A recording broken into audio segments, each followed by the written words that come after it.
अस्सलाम वालेकुम रहमतुल्लाहि व बरकातुहू। मैं हूँ आपकी मेजबान सैयदा फरत रिजवी।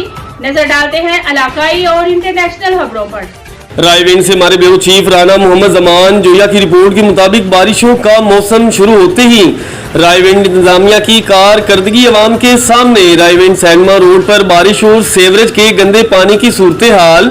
अरशद कॉलोनी की गलियों में सेवरेज के पानी की पहले ही निकासी नहीं हो रही थी। रात को होने वाली बारिश के पानी की वजह से गटर उबल पड़े और सेवरेज का गंदा पानी लोगों के घरों में दाखिल हो गया। हुकूमती नुमाइंदों और लीडरों के दावे गलत साबित होने लगे।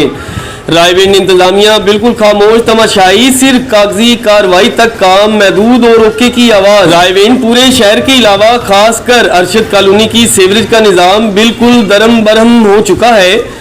आवाम परेशान हाल, बच्चे बूढ़े और औरतें अपने ही घरों में मैसूर कैदियों वाली जिंदगी गुजारने पर मजबूर। गंदे पानी की वजह से मलेरिया, हैजा, टाइफाइड, बुखार और मुख्तलिफ किस्म की बीमारियों का घर बन चुका है।